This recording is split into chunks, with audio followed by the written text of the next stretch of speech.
ब्रह्मरुद्रादिवन्द्यं त्वां भजे वेङ्कटनायकं निवारयस्वानिष्टानि साधयेष्टानि माधव।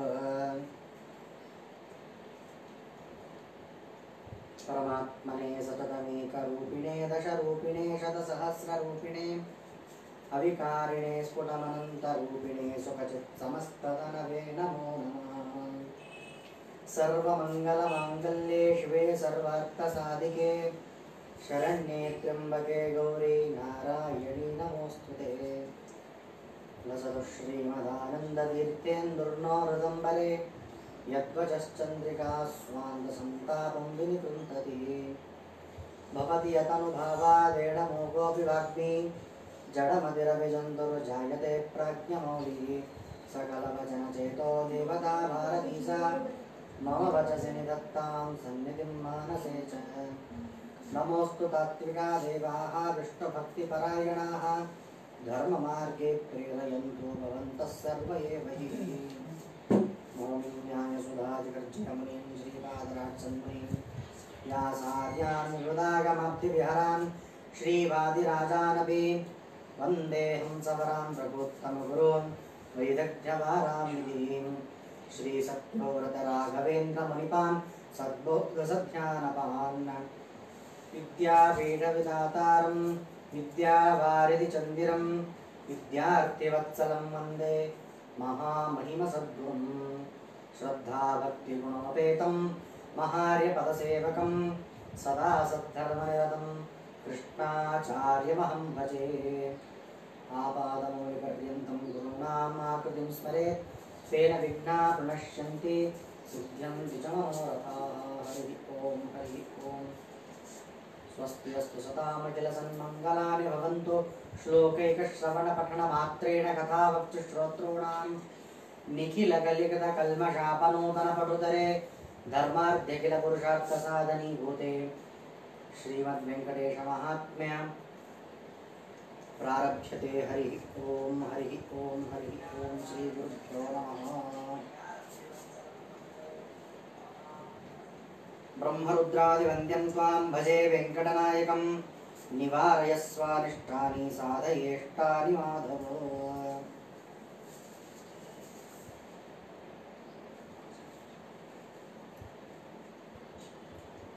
ब्रह्मरुद्रादि वन्द्यं त्वां भजे वेङ्कटनायकं।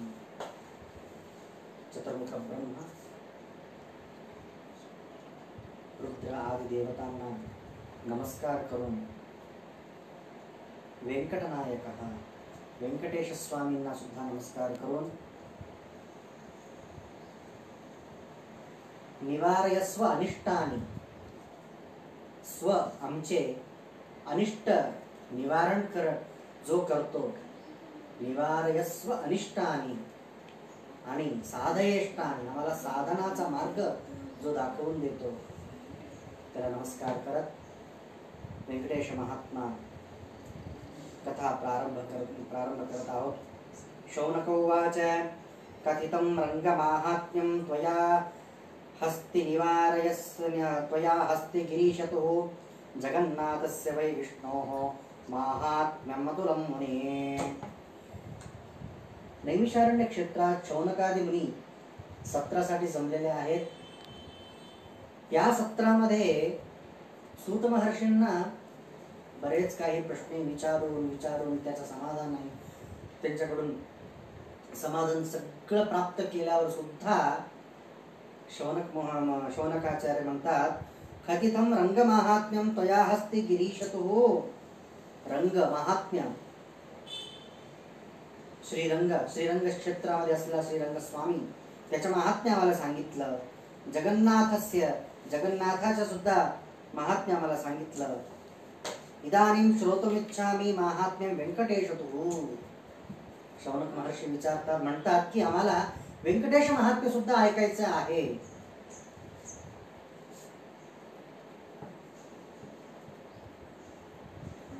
आम्हाला व्यंकटेश महात्म्य सुद्धा ऐकायचं आहे। या व्यंकटेश महात्म्य सुद्धा आम्हाला सांगावे म्हणून प्रार्थना केल्यावर सूत उवाच साधु पृष्टम त्वया ब्रह्मन् चरितम व्यंकटेशितुः. प्रश्न साधु पृष्टम, जे काय तुम्ही प्रश्न विचारले फार उत्तम आहे. का म्हणजे यथाश्रुतम मया पूर्वं व्यासेन अमित तेजसा. श्री व्यास मुनींनी जे काही सांगितलेलं आहे त्यातून जेवढं मला आठवणीत आहे ते मी तुम्हाला सांगतो. तथा ध्यायन समाचक्षे सावधानम मना शृणु. तुम्ही सावधानाने ऐका बरं का. प्रत्येक वेळेस सूत महर्षी शौनकादी मुनींना म्हणतात निधानाने ऐका, लक्ष देऊन ऐका. असं प्रत्येक वेळेस का म्हणतात म्हणजे जे सांगायचं जे महत्व असतं देवाबद्दल, देवाच्या महात्म्याबद्दल ते सांगायचं असताना त्याच्यात त्यांना रती यावं. कारण जर त्याच्यात आपलं मन नसेल तर सांगून काही उपयोग नसतो. म्हणून दरवेळेस सांगतात सावधान मना शृणु, सावधानाने ऐका, एकचित्त होऊन ऐका असं म्हणून सांगतात. पुरा तु जनको नाम राजा परमधार्मिकः.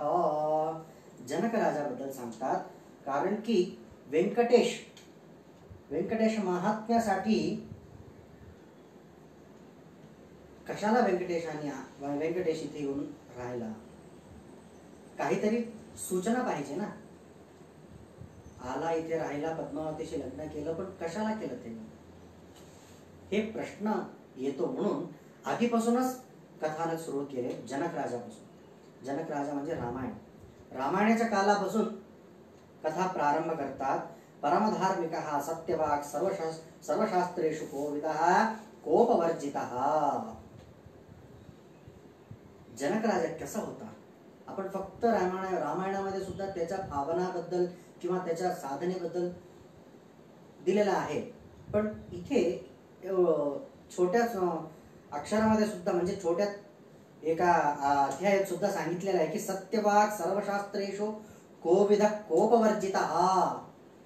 सत्यवाक्, त्याची वाणी सत्य होते. सर्वशास्त्रेषु कोविदः, समग्र शास्त्र तो अध्ययन केला होता त्याने. कोपवर्जितः, राग, जे आम्हाला राग असतो त्या राग वर्जित, रागच सोडून दिला होता त्याने. वासुदेव प्रसादस्य मुख्य पात्रो भवन नृपः निर्ममो नित्यतृप्तश्च निरहंकृतिरात्मवित्. जे काही त्याला जगात पाहिजे, सुख, संपत्ती, ऐश्वर्य सगळं प्राप्त होतं त्याला. देव सुद्धा त्याच्यावर खूपच प्रेम करत होता. काय झालं, एकदा सगळं असल्यावर ना आपण एकदा असा विचार करतो, त्या विचार केले की लगेच आम्हाला ते दुःख येतो. तो जनक राजा विचार करतो की आता मला एक कुशकेतू म्हणून एक राजा भाऊ आहे त्याला, जनक राजाला. तनयाः त्रैलोक्य सुंदराः, त्याला सुद्धा 3 मुली आहेत. त्या 3 लोकात सुंदरी आहेत, अगदी तरुणी आहेत. दुहित्रीणां त्रयस्तस्य कुशकेतोर्महात्मनः. राज्यात जे काही संपत्ती माझा आहे ते त्याचं सुद्धा आहे. त्याला 3 मुली आहेत. त्या 3 पुत्रीला कन्यादान करून संपन्न झाल्यावर अख्खं राज्य मी त्याच्या खांद्यावर टाकून मी निवांत आनंदाने राहील असा विचार करतो. आणि म्हणतो स्वतः, सुखमेव सदा मे स्यात् दुःखम मा भूत् स्मरन्. एवढं काही देवाने मला दिलंय ना, मी जे काय मागतो त्याने मला दिलं. अजून काय मागतो तो, कदाचित जनको राजा मनसित्थम विचिंतयत. एकदा तो विचार करतो, मनात विचार करतो की सुखमेव सदा प्राप्स्यात्. मला फक्त सुखच राहू दे देवा, दुःखाचं स्मरण सुद्धा मला नको. दुःखम न पश्ये नेत्राभ्याम सुखम पश्ये सदात्मनः. सदा काल मला फक्त सुखाचंच दर्शन होऊ दे, दुःखाचं दर्शनच नको. माझ्या डोळ्याने मी दुःख कधीच बघायलाच नको असं म्हणून तो प्रार्थना करतो. असाधु सम्मतम वाक्यम सुत्वा तुदितम हरिः. हे जे वाक्य होतं हे मात्र असाधू होतं, चांगलं नाही, बरोबर नाही. देवाने आम्हाला कृपा करून जे सुख दिलं आहे ते आमचं भाग्य म्हणून ते आनंद प्राप्त होऊन ते आनंद भोगावं. ते सोडून मला दुःखच नको, दुःखाचं स्मरणही नको, माझ्या डोळ्याने मी स्वतः दुःखच नाही पाहू दे, असं हे जे प्रार्थना करणं हे चुकीचं आहे म्हणून दाखवून देता इथे. दुःखम प्रदर्शयामास राज्यमत्तस्य भूपते. हे अख्खा राज्य त्याच्याकडे होता, तेव्हा अचानक त्याला दुःख येतो. दुःख नकोच म्हणतो ना, त्याला दुःखच येऊन जातं. काय होतं म्हणजे देवयोगात कुशकेतू मरण पावतो. मरण पावल्यावर त्याची पत्नी हतेनुजेच तद्भार्यां तेन साकं ममारच राज्यं पुत्रं ततः त्यक्त्वा जगाम पतिलोकताम्. कुशकेतू मरण पावल्यावर त्याची पत्नी ती सुद्धा सती सहगमन जाते. जाताना सांगून जाते की हे माझे 3 मुली तुम्हीच सांभाळा, संरक्षण करा, असं सांगून ती सहगमन जाऊन जाते. म्हणजे ज्या जनक राजाने दुःखच नको, मी माझ्या नेत्राने दुःखाचं दर्शनही नको मला म्हटला, काय घडलं? ज्या भावाच्या खांद्यावर सगळं राज्याचा भार सोपून तो आनंदाने जगण्याचा जो विचार करत होता, अख्खं राज्यभर त्याच्याच खांद्यावर पडलं.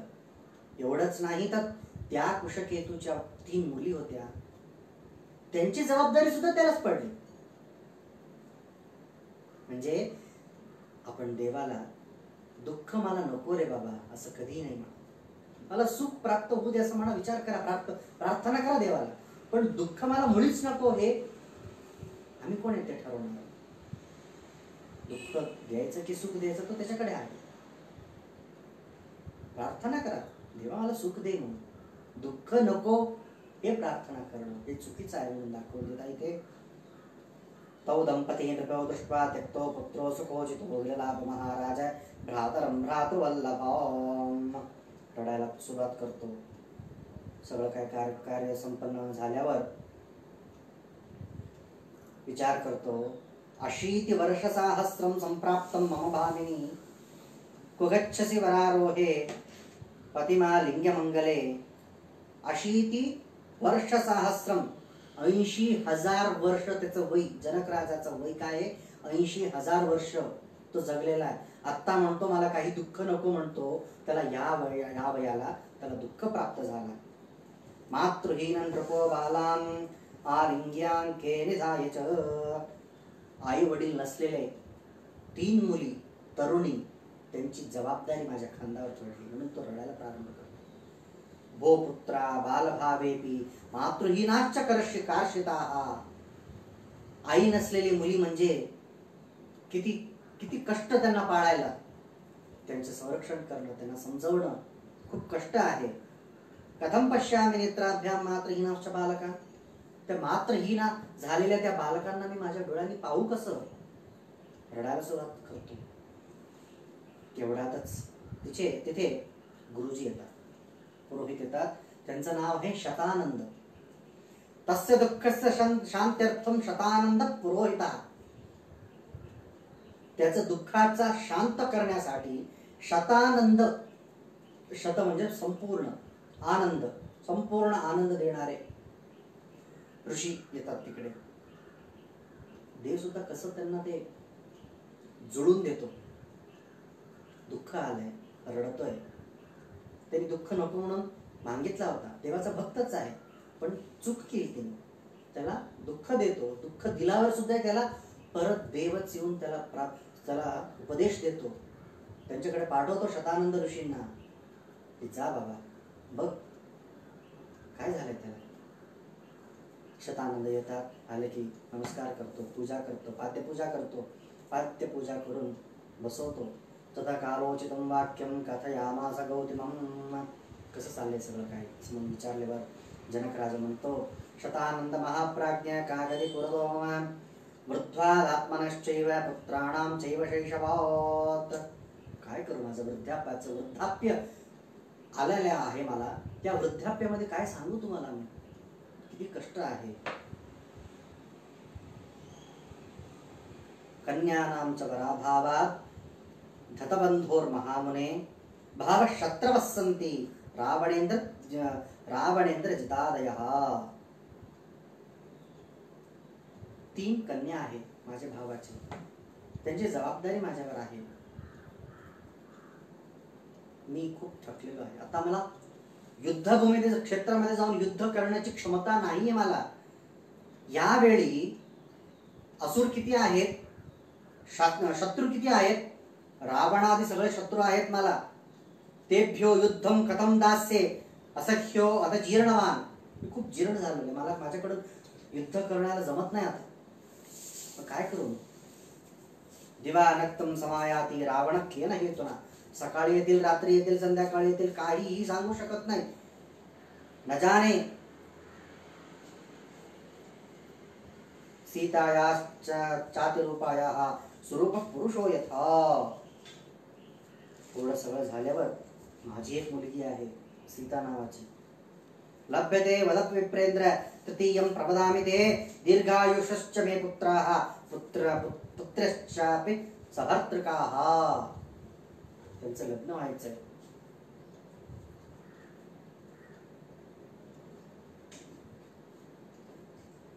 मला काहीतरी करून मला कृपा करा. कृपा करून असं द्या की जे मुली आहेत, आता 4 मुली मला, ते 4ही मुली एका कुटुंबाच्या राजाच्या मुलाला लग्न करून द्यावं. आणि त्यांना दीर्घायुष्यश्च मे पुत्राः, ज्यांचे आयुष्य दीर्घायू राहू दे, असं काहीतरी मला वर द्या किंवा मला प्रसन्न होऊन काहीतरी वरदान द्या. म्हटल्यावर एक देशाधिपस्यैव स्नुषास्ताश्च भवन्त्युति जामातरश्च चत्वारैः चेका राजस्तुधा तथा. एकच देशाचा राजा असले पाहिजे, सगळे एका कुटुंबात असले पाहिजे. त्यांच्याकडे माझे सगळे मुली जाणार असं म्हणून विचारतो. बघा, दुःखात आहे जनक राजा, दुःखात आहे. त्यालाच जबाबदारी असून सुद्धा त्या दुःखात तो विचार करतोय की माझी सगळे मुली एकाच राज्यात, एका राज्याच्या राजाला त्याच्या मुलांना लग्न करून पाहिजे. एवढं सगळं दुःख अनुभव केल्यासोबत सुद्धा असं म्हणतो की अट ठेवतो परत की मला माझी मुली एका राज्याच्या राजाच्या मुलालाच लग्न करून गेलेलं पाहिजे. मागे म्हणतो की खूप शत्रू आहेत, रावण कधी येणार, कुंभकर्ण कधी येणार माहित नाही, त्रिलोक सुंदरी आहेत माझ्या मुली. एवढं सगळं सांगून सुद्धा परत अट ठेवतो की एका राज्यातच सगळे गेले पाहिजे लग्न करून. शतानंद म्हणतात, अस्ति कच्चित विशेषोस्मी भूलोके भूमिपालक. काय विचित्र प्रश्न विचारतोय रे तू. काही नको, काळजी नको करू. जे तुझ्या जावई असतील ना, जावई तुझे सगळे शत्रूंना नाश करून टाकतील रे. तू ना एक काम कर, मी ना तुला व्यंकटगिरी महात्म्य, तुला भविष्योत्तर पुराण मध्ये असलेला व्यंकटगिरी महात्म्य तुला सांगतो. कलो तत्कीर्तनम पुण्यम सर्व दुःखहरम शिवम. कलियुगामध्ये त्या कथन ऐकून, व्यंकटगिरी महात्म्य ऐकून सगळं दुःख, सगळे पाप नाश होतात म्हणे. धनकामस्य धनदम, पुत्रकामस्य पुत्रदम. ज्यांना धन पाहिजे धन प्राप्त होतो, पुत्र पाहिजे पुत्र प्राप्त होतो, रोग असलेला तर रोग परिहार होतो, ज्ञान पाहिजे तर ज्ञान साधन होतो. यच्छ्रुत्वा सर्वलोकेषु ब्रह्मपदम गतः. हे ऐकून व्यंकटगिरी महात्म्य ऐकूनच ब्रह्मदेव सुद्धा ब्रह्म पदवीला पोचलेले आहेत. नीलकंठम इदं श्रुत्वा निर्विशः सुखमाप्तवान. नीलकंठ जे नाव त्यांना अंकित झालं नीलकंठ म्हणून, ते सुद्धा विष बाधा परिहार होण्यासाठी व्यंकटगिरी महात्म्य त्यांनी ऐकलेलं आहे. वृजी नाकपदं प्राप्तो यथा कथा श्रवणादरात.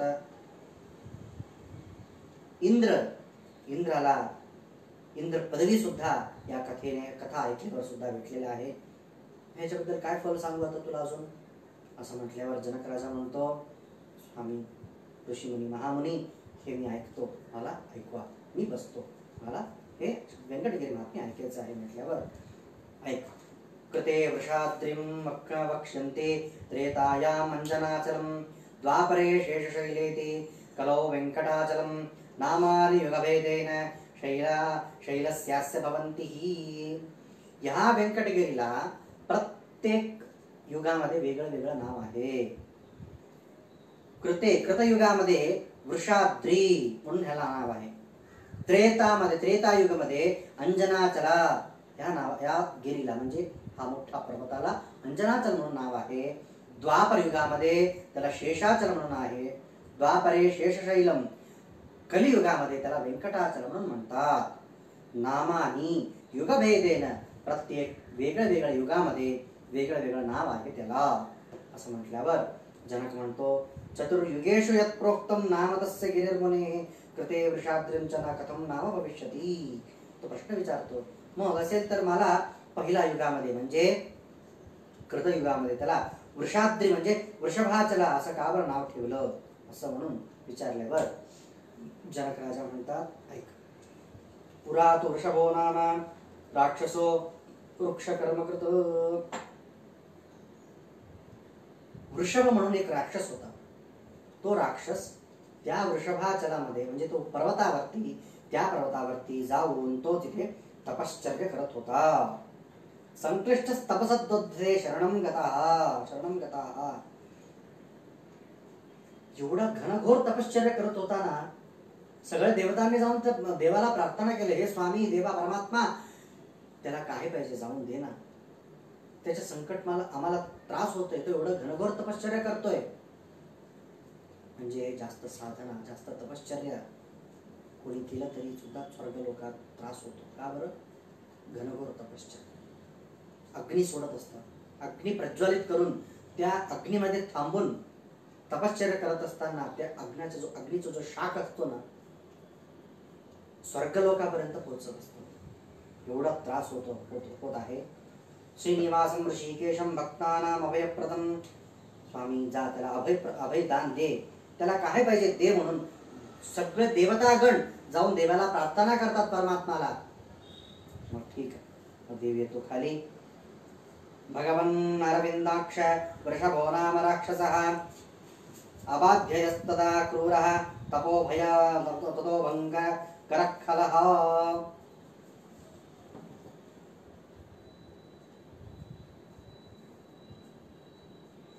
तस्मात् रक्षस्वनो देव भयात् रक्ष सकल्पितान्. एवढा भयानक तो तपश्चर्य करत होता, क्रूर होता तो, तरी सुद्धा तपश्चर्य सुद्धा तो क्रूरच करत होता. हे आश्चर्य आहे. हे कसं काय?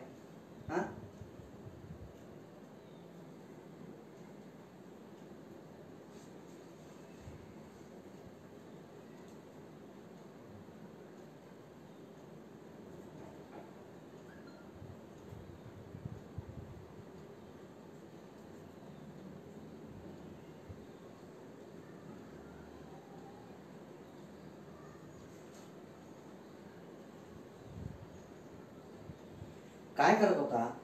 तुंबुर तीर्थ म्हणून तिथे एक सरोवर आहे. तुंबुर तीर्थामध्ये स्नान करायचा. स्नान करून तिथे एक शालिग्राम शिला होती, नरसिंह शालिग्राम शिला. नारसिंहात्मिका देव्याम सुकरा लाम अधोमुखीम. अधोमुख असलेला लाल नरसिंह शालिग्राम होता तिकडे. त्या नरसिंह शालिग्रामाला जाऊन पूजा करायचा, आराधना करायचा, रोज करायचा. करून पूजाच्या अंत्याला षोडशोपचार पूजा याचा अभिषेक करायचा. अभिषेक करून निर्माल्य विसर्जन झाल्यावर नंतर सगळं अभिषेक पंचामृत अभिषेक सगळं केल्यावर फल फूल सगळं अर्चना झाल्यावर पूजांते स्वशिर पुष्पम खड्गेन हत्य भूपते. एकदम शेवटी मंत्र पुष्पांजली ठेवताना फूल ठेवायचं ना शालिग्रामावरती, खड्ग घेऊन स्वतःचा शिरच्छेदन करून तो अर्पण करायचा. आणि त्याला माहित होतं म्हणजे किती निष्ठाने त्याला हट्ट होता आणि त्याला विश्वास होता देवावर की तो मला मारणार नाही, मला मृत्यू अजिबात नाही होणार, मी त्याला समर्पण केलेला माझ्या शिरस परत मला जीव प्राप्त होईल, एवढी त्याची खात्री होती. त्याप्रमाणे तो क्रूरपणे स्वतःच्या शिरस छेदन करून देवाला अर्पण करायचा. एवं 5,000 वर्षाणि विगतानि च, 5,000 वर्ष तसंच त्यांनी तपश्चर्या केलेलं आहे. उग्र तपश्चर्या केलं त्यांनी. तस्मिन् काले अरविंदाक्षः प्रत्यक्ष समभूतदा शिलांतर्यामी भगवान श्रीनिवास सदागतिः. त्या शिला अंतर्यामी असलेला परमात्मा येतो बाहेर, येऊन विचारतो त्याला, पपात राजशो शार्दूल मी तुला प्रसन्न झालोय, काय पाहिजे सांग. मुहूर्तांते समुत्थाय प्रत्यभाषत केशवम. देव आला की लगेच तो दंडवत प्रणाम करतो. एक मुहूर्तभर देवाचा पाय सोडत नाही, नंतर उठतो, उभा राहतो. वृषभोवाचा तो असुर आहे बघा, वृषभ एक राक्षस आहे. राक्षस असून सुद्धा तो तपश्चर्या करतो. देव आला की त्याला दंडवत प्रणाम करतो. प्रणाम करून देव म्हणतो, काय पाहिजे सांग रे. तो वृषभासुर राक्षस म्हणतो, केशवानंत गोविंद श्रीनिवास सर्वोत्तम न च मोक्षम न च स्वर्गम पारमेष्टपदम हरे. मला स्वर्ग नको, मोक्ष नको, काही ऐश्वर्य नको, काही नको मला. नयाचे जगताम नाथ युद्ध भिक्षाम च देहि मे. जर मला काहीतरी तुला द्यायचंच असेल ना, युद्ध भिक्षा दे मला. मला ना तुझ्याशी युद्ध करायचं. का? त्याचं उत्तर देतो तो, मला कशाला युद्ध करायचं म्हणजे दशावतारम विभवः श्रुतस्ते विक्रमो विभो. तू 10 रूपाने दशावतार, जे प्रसिद्ध अवतार आहेत दशावतार तू घेतलेला आहे असं मला ऐकलेलं आहे मी. त्या सगळ्या अवतारामध्ये एका राक्षसांना तो संहार केलेला आहे. अद्यत्त माधवस्य विक्रमं पुरुषोत्तमं देवस्तत् भारतीं श्रुत्वा किंचिदास्य उपो हरिम. एक ग्रीव रूप, वामन रूप, नरसिंह रूप, हे सगळे रूप तो धारण करून युद्ध केला असं मी ऐकलेलं आहे. तर मला युद्ध भिक्षा द्यायचं असेल तर दे बाबा, नाही तर मला काही नकोय. जर तू काही मला भिक्षा न देता किंवा आशीर्वाद न देता, वरदान न देता इथून निघालास, अंतर्धान झालाच तेच, तर मला काही नाही. आता 5,000 वर्ष मी तपश्चर्या केलाय, अजून 5,000 वर्ष करेन, मला काही फरक नाही पडणार आहे. मला पाहिजे तर युद्ध भिक्षाच पाहिजे. बघ तिकडे वरती देवता आला, इंद्रादेव सगळे थांबले होते. देवा काहीतरी करून त्याचं थांबव, तपश्चर्या थांबवलं. ते तिकडे प्रार्थना करत होते. अच्छा. उवाच वचनं तं च राक्षसं युद्ध दुर्मदम. युद्धाचं भिक्षा मागितलं त्याने. भगवान वाच, देव म्हणतो, अलम इत्युक्तवान् कृष्णः तथा अरिमर्दिनः तयोर्युद्धमभूत् तत्र वृषभ श्रीनिवासयोः. बरं, सगळं पुण्य कमवून फक्त युद्ध, आणि त्या युद्धात सुद्धा जय मागितला का नाही, पराजयच होणारी माहिती असून तू युद्ध भिक्षा मागतो आहे. तथास्तु यत्कृतं श्रीनिवासेन तत्कृतं वृषभेण च. राक्षस कुलामध्ये जन्म घेऊन परमपुरुषाला प्रार्थना करून त्याला प्रत्यक्षीकरण युद्ध भिक्षा मागितला त्याने. मग देव तिथं अंतर्धान झाला. गरुडाला स्मरण केलं देवाने. गरुडावरती बसून आला देव. हा राक्षस कुलामधला योगमाया येतं त्याला. त्यांनी पण एक गरुड बनवलं योगाने. मायाच्या विद्येने गरुड बनवून त्या गरुडावरती तो सुद्धा बसला. तन्मायाम राक्षसो दृष्ट्वा प्रत्येकम गरुडम हरिम. प्रत्येक स्वतःसाठी गरुड आणलं त्यांनी. दर्शयामास राजेंद्र सुमाया सुरमोहिनीम. विचित्र म्हणजे ज्या रूपामध्ये त्या देवाने, परमात्माने त्या वृषभासुरा समोर आला, ते रूप धारण त्या वृषभासुराने सुद्धा केलं. आश्चर्य.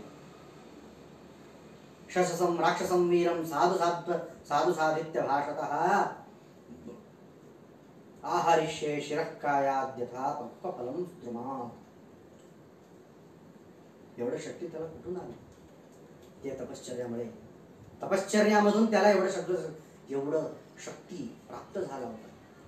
इत्युक्तो देवराजेन वृषभो दंडवद्भुवी. देवेंद्र सगळं तिथे बघत आहेत, एवढं घनघोर युद्ध चाललंय. हा तर काय हरायला तयार नाही, पराभूत दिसतच नाही त्या वृषभासुरामध्ये. त्यांना वाटायला लागलं की देव कधी हरणार आहे का आता. हा एवढा संशय त्यांना येत आहे, म्हणजे तो किती पराक्रमी असेल वृषभ.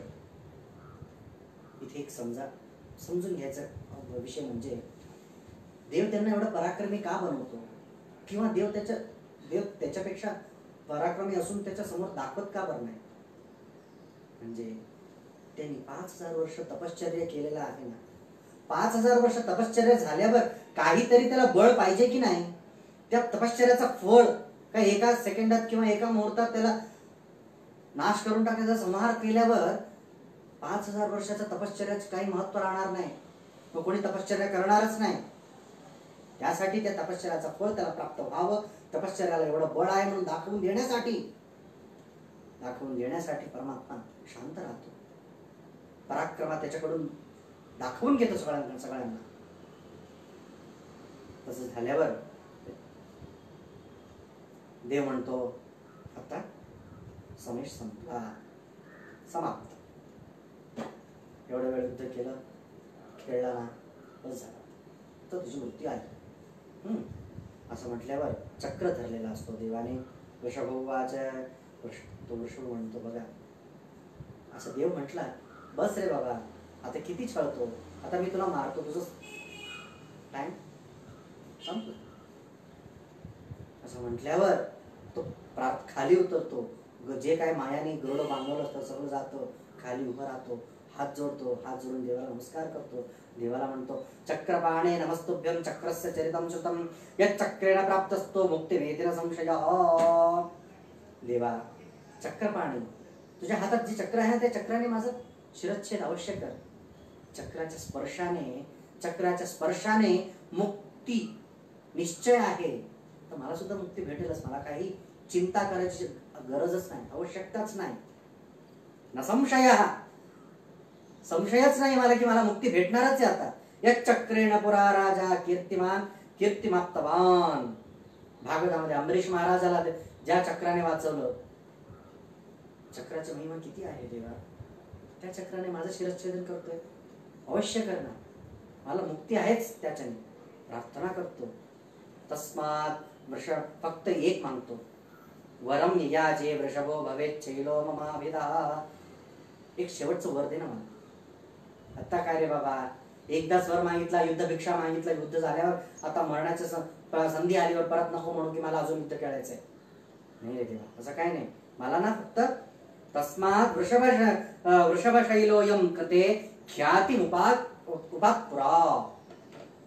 ह्या पर्वताला माझं नाव ठेव. बस या पर्वतावर मी तपश्चर्य केलं ना, या पर्वतावर माझं नाव ठेव, म्हणजे माझं नाव सगळ्यांना ते स्मरण राहील. असं त्या वृषभासुराने मागितलं. जनक उवाच. असं म्हटल्यावर जनक राजा विचारतो, कथम मंजन शैलेती त्रेतायाम नाममे वद. कृतयुगात संपला आता. शतानंद ऋषीमुनी आता मला त्रेतायुगामध्ये ह्या अंजनाचला याला कशाला म्हणतात, ह्या अंजनाचं नाव कशाला पडलं, असं म्हणून प्रश्न विचारल्यावर शतानंद मुनी महर्षी म्हणतात, पुरा केसरिणः पत्नी अंजना कंजलोचना अनपत्यक्षुदा दुःखेन मतंग मुनिमभ्यगात.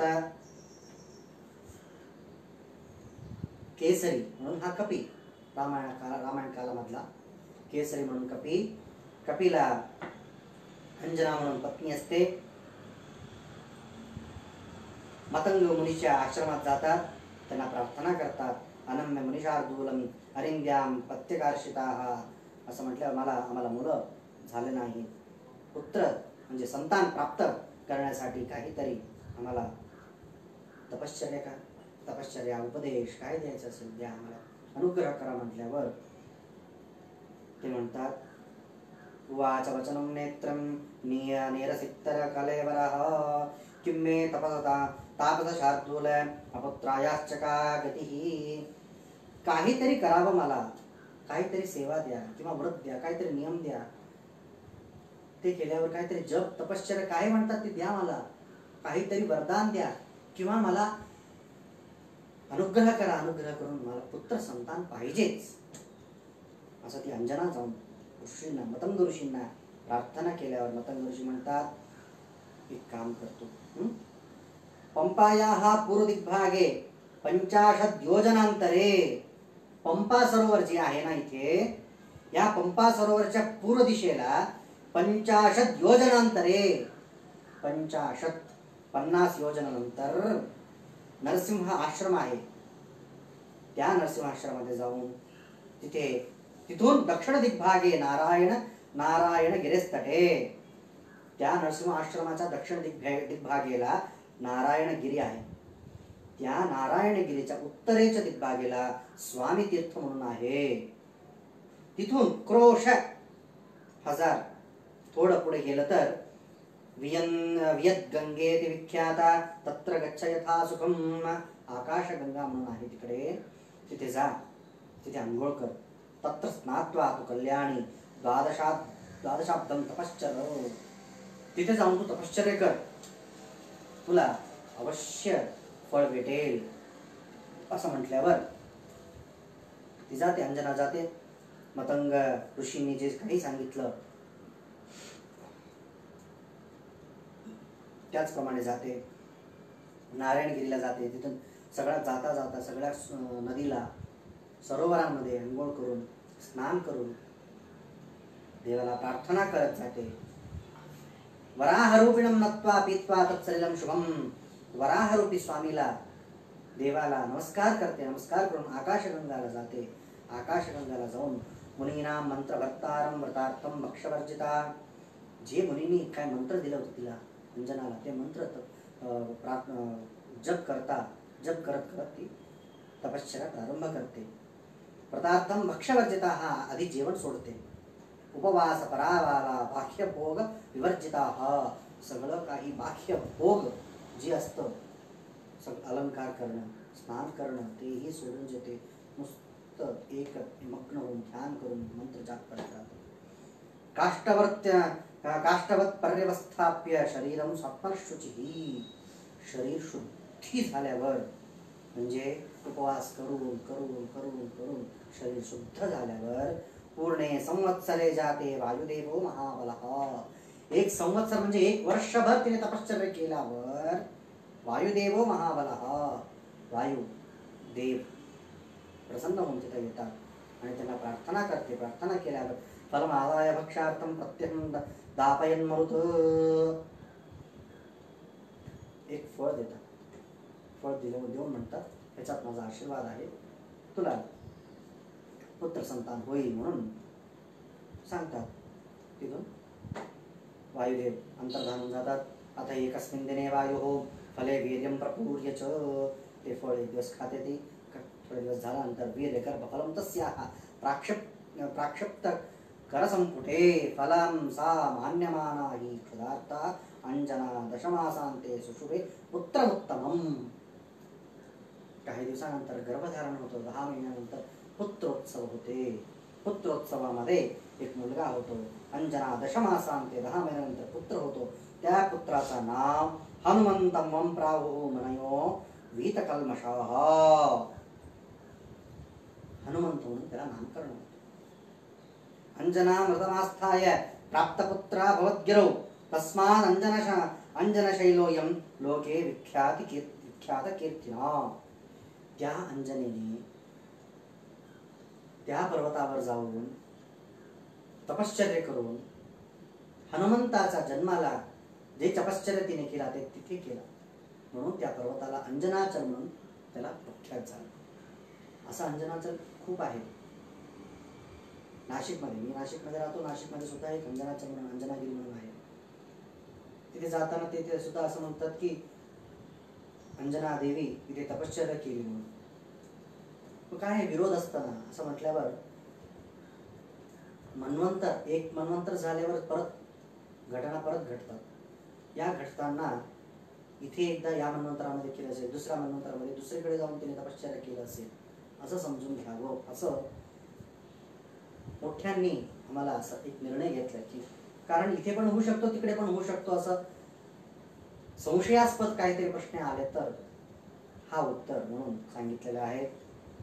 त्यासाठी हनुमान अंजनाचल तिथे आहे म्हणून सांगितल्यावर जनक राजा परत विचारतो, द्वापर युगामध्ये शेषशैले ते कथम ख्याती ख्यातिर्भविष्यती.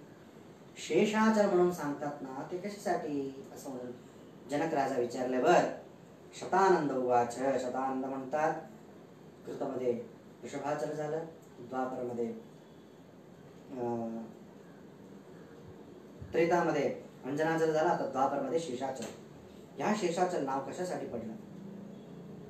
पुरा वैकुंठ नगरे द्वारे शेषम समादिशत देवाज देवो भगवान रमा सार्थम रमापती. वैकुंठ नगरमध्ये द्वारात, वैकुंठ नगराच्या द्वारामध्ये शेषम समादिशत. शेष देव आलेला असतो देवाला भेटीसाठी. देव म्हणतो, हे बघ रे शेषा, तू ना दरवाजाला थांबलो, काय ना मी लक्ष्मी बरोबर रमा बरोबर ना थोडं एकांतामध्ये आहे, कोणाला आतमध्ये नको पाठवू. म्हणून त्याच्या हातात ना रुक्मदंडेन सर्पराट, सोन्याचा दंड हातात देतो देव परमात्मा. देऊन तू जरा तिथे थांबा, कोणाला आतमध्ये नको सोडा, लक्षात ठेव असं म्हणून सांगितल्यावर किमर्थम वृद्धसे मूर्ख कार्यस्य महतीत्वरा. त्याच समयी देव शेषाला सांगितलं की तू तिथे बाहेर थांब, कोणाला आतमध्ये नको सोडू. एवढा म्हटल्यावर देव आतमध्ये गेला. आतमध्ये त्याच वेळाला कोण आले म्हणजे मरोत प्राणवल्लभ वायुदेव आले. वायुदेव आले आतमध्ये एकदम प्रवेश. वायुदेव देवाचा मुलगा, आता मुलाला घरात जाण्याचा काय परवानगी पाहिजे? आतमध्ये शिरायला प्रयत्न केला त्यांनी. ते जे सोन्याचं दंड होतं ना समोर ठेवलं शेषाने, शेषदेवाने एकदम समोर ठेवलं. म्हणते किमर्थम वृद्धसे मूर्ख कार्यस्य महतीत्वरा. वायुदेव म्हणतात, काय झालं रे मूर्खा, कशा मला अडवलं, कळत नाही का मला, आतमध्ये जायचंय, काहीतरी काम आहे मला असं म्हटल्यावर शेष उवाच. शेष म्हणतो, अहम आज्ञाधरो विष्णो माम गच्छा तदा मरुत. हे काय तुम्ही असं म्हणतात मला मूर्ख म्हणून? मला आज्ञा आहे, मी आज्ञाधार आहे इकडे, कोणालाही आतमध्ये पाठवणार नाही. जगत प्राणो प्रविदितम. ह्या जगताला जगालाच प्राण देणारा कोण? जो परमात्मा आहे ना, त्यांनी मला सांगितलंय की कोणाला आतमध्ये सोडायचं नाही, म्हणून मी इथे थांबलेलो आहे. जयश्च विजयश्चैव शक्तो नो मन विपुरा अहंकारेण सहितो कुंभकर्णदशाननौ. शेषाताला माहित नाही का रे, असंच मागे जय आणि विजय असं सनक मुनींना थांबवल्यावर त्यांना शाप झाला, माहित नाही तुला? रावण कुंभकर्ण म्हणून जन्माला आले ते. एवढा कशाला अहंकार तुला इथे? विस्मृतम तू तया मूर्ख द्वारपत्य नियोजित. द्वाराला तुला थांबवलं म्हणून कशाला तुला एवढं क्रोध आहे रे तुला? अहंकार कुठला तुला इथे? अहंकार सोड, नाही तर चांगलं नाही होणार असं म्हटल्यावर शेषांना अजून क्रोध आला. जाता जर साप चाललेला आहे, आपण त्याच्या फणाला मारलं तो कसा करतो, उचलतो, तसा शेषांना अजून क्रोध आला. किम गरिष्ठवच प्रोक्तम जीवनेच्छा न विद्यते. वायुदेवांनाच प्रश्न विचारतात शेषदेव की असं का जोरात बोलतात, काय तुम्हाला जगायची इच्छा नाही का? जगामध्ये, या जगामध्ये तुम्हाला जगायची इच्छा नाही आहे का? जीवनेच्छा न विद्यते यथा भानुगतिं लोके नैव जानन्ति मोहिताः तत्कथं नरवाद्वायो वृथा गर्भं प्रभाषसे. वायू आहे म्हणून काय झालं, एवढं गर्भ कशाला तुम्हाला? देवाने मला आज्ञा दिली आहे म्हणून मी इथे थांबलेलो आहे ना, सांगतोय ना तुम्हाला. परत कशाला आत्म जायचं तुम्हाला? भले ज्ञाने विरागेच्या विणभक्तो न मत्समः. बाल असू दे, बलामध्ये असू दे, ज्ञानामध्ये असू दे, वैराग्यामध्ये असू दे, माझ्या समान कोणी नाही असं म्हणून स्वतःला म्हणून घेतो शेष. सर्वदांतपुरे वासः पुत्राणाम अधिको हरे. मुलगा पाहिजे म्हणून अंतःपुरात ठेवून घेत नाही राजा, त्याच्यासाठी प्रत्येक कमरात बांधून देतो. तसं तुम्हाला पाहिजे असेल भेटायला तर परवानगी घ्यावा असं म्हणून शेष म्हटल्यावर त्रिलोकानां हितार्थाय हितेर्थे जगदीशतुः स्थापितो द्वारपालत्वे लक्ष्मी नारायणेन च. ह्या जगाला हित करण्यासाठी, चांगलं करण्यासाठी आतमध्ये काहीतरी चर्चा करत असतील देव, म्हणून मला इथे सांगितलं की इथे मला संरक्षण कर म्हणून मी द्वारपाल म्हणून इथे आहे, मी सोडणार नाही असं म्हटल्यावर वायुदेव म्हणतात बिडालोंत स्थितो वापी बहिस्ते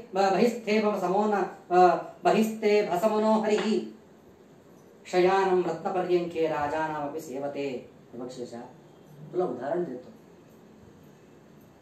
राज्यामध्ये हत्ती पण असतो आणि मांजर पण असतो. मांजर घरात फिरत असतं, पाकगृहामध्येच ते फिरत असतो म्हणून, आणि हत्तीला आपण बांधून ठेवतो कुठे? बाहेर हत्तीशालामध्ये. मग हत्ती आणि मांजर एकच झाले का रे? मांजराची योग्यता तेवढीच असायला पाहिजे.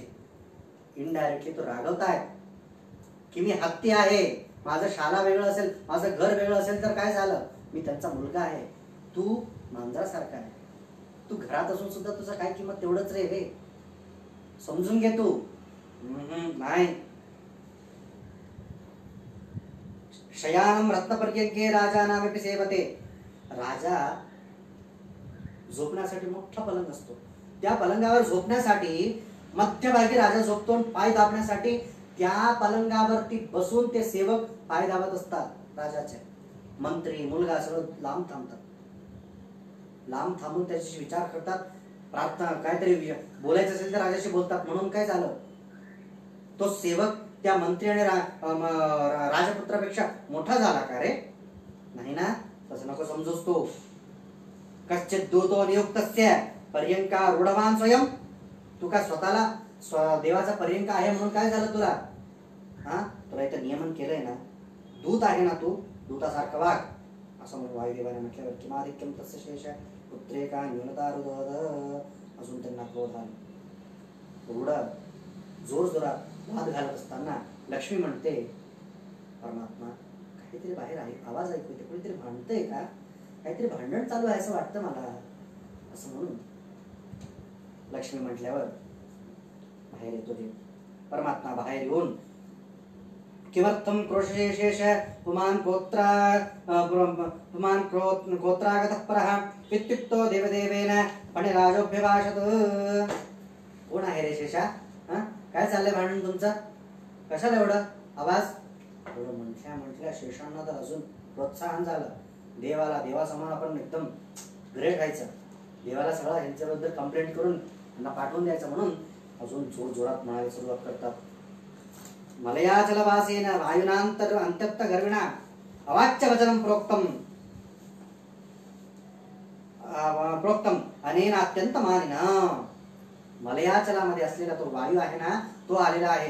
किती गर्विष्ठ आहे तो, गर्वाने मला इथे सांगतोय मला आत जाऊ दे म्हणून. मी सांगितलं परमात्मा एकांतामध्ये आहे, एकांतामध्ये असताना जाऊ नये म्हणून.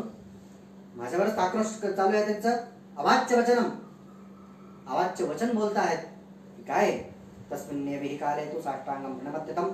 देवा आलेला बघितलं, वायुदेवाने साष्टांग नमस्कार केला. साष्टांग नमस्कार करून शांतपणे उभं राहिले, काहीही बोलले नाही. काय देवाला माहित नाही का? देवाला सगळं माहिती आहे, काय झालं, कोण आलं, कधी आलं, काय झालं, काय होत आहे. मग शेष सांगतच गेला, सांगत तो आला असं बोललं, त्याने मला मूर्ख म्हटलं, मला अवाच्य वचन करतोय, किती गर्विष्ठ आहे तो, मला या चलमध्ये राहतो म्हणून सगळं काही सांगत गेल्यानंतर वायुमालोक्य वचन वारजाक्ष वारजाक्ष प्रविद्रुतम किमर्थम कलह पुत्र शेषेण अत्यंत मानिना. वायुदेवाला देव म्हणतो, परमात्मा म्हणतो, काय रे वायू, कशाला भांडण करतो? तुला माहिती आहे ना त्याला खूप गर्व आहे म्हणून शेषाला. वायुदेवांना परमात्मा म्हणतो, तुला माहित नाही काय त्याला खूप गर्व आहे म्हणून शेषाला कशाला भांडण करतो? तुला शांत होता नाही आलं? रागवतोय तो वायुदेवाला, पण इनडायरेक्टली तो शेषदेवालाच रागवतोय परमात्मा. तुष्टो वृषभनपते बभुवनपते वायू अत्यंत भक्तिमान. अत्यंत भक्तीने देवाचा ऐकत असलेल्या वायुदेवांनी काहीही उत्तर देत नाही. परत शेष म्हणतात, अहम समर्थो भगवान बले ज्ञाने च तत्प्रिये मत्समो नास्ति भूलोके नाके वा ब्रह्मणो गृहे सरिसृप वचः श्रुत्वा संपूज्य प्रणम हरिः. देवाचा ऐकून अजून म्हणजे एक सापाला एकदा मारलं तर आपला फण काढून भुस म्हणून जोरात करतो. देवाचा सपोर्ट भेटला याला असं म्हणून अजून जोरात फुकार करतोय, फुत्कार करतोय. करत असून अहम समर्थो भगवान बले ज्ञाने च तत्प्रिये. तुझ्या प्रीतिपात्रामध्ये मी मोठा आहे, बलामध्ये मी मोठा आहे, ज्ञानामध्ये मी मोठा आहे. माझ्या समान कोणीही नाही.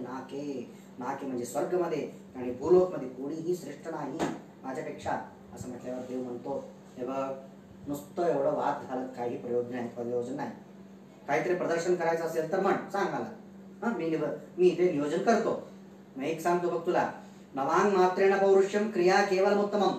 नुसतं एवढं मोठा वाद घालून नुसतं बोलून काही फायदा नाही. बलाबल परीक्षितम देवाश्चंद्र पुरोगमाः.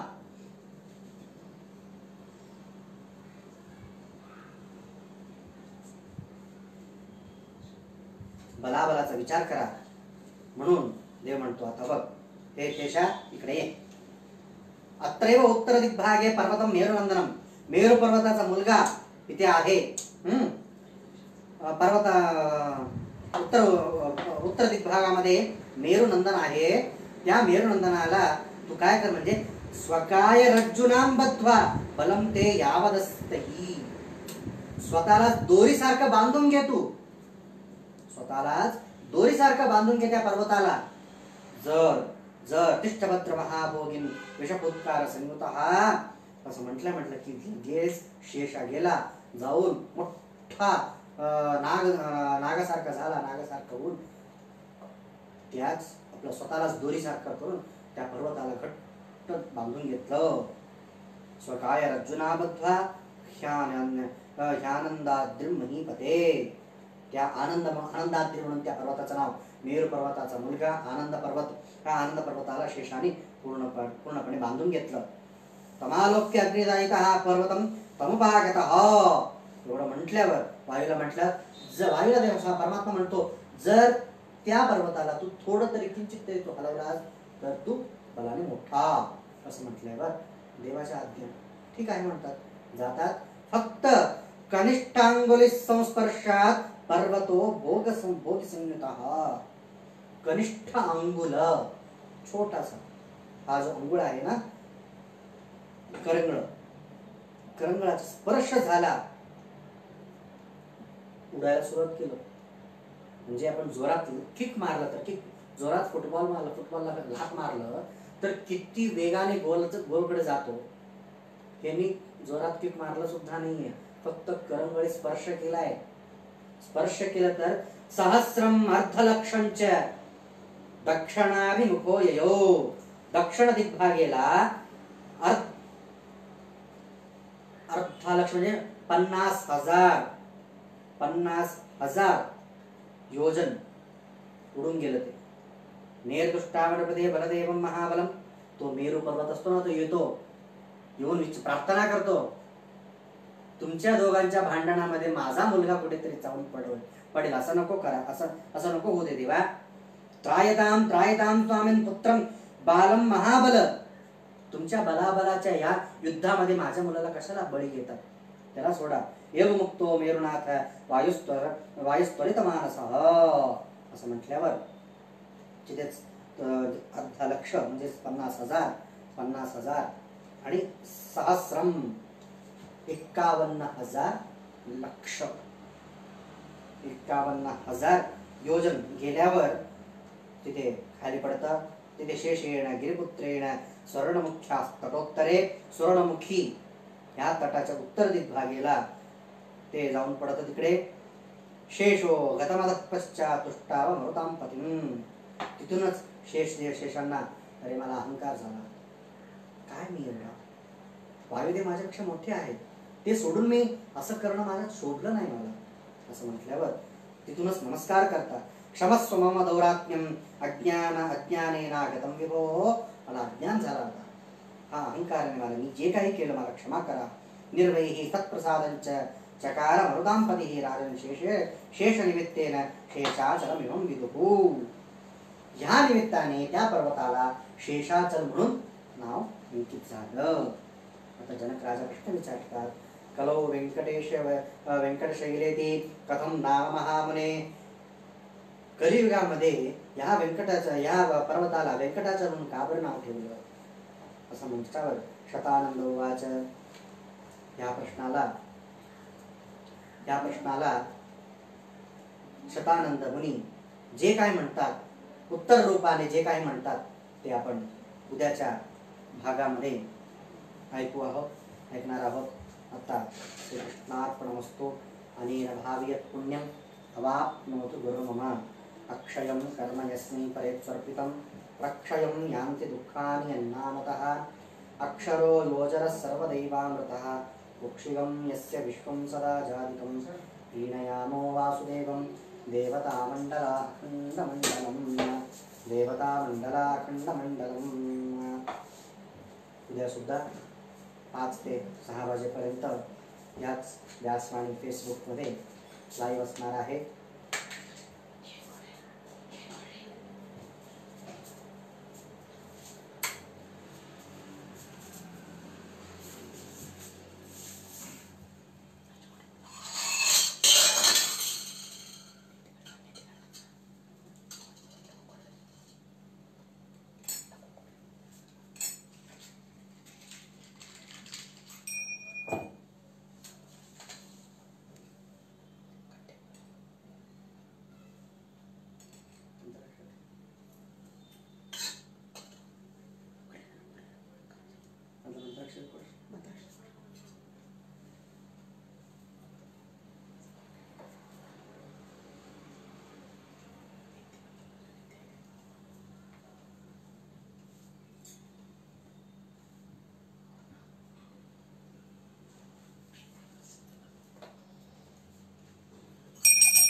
संत्राक्षर तर बरे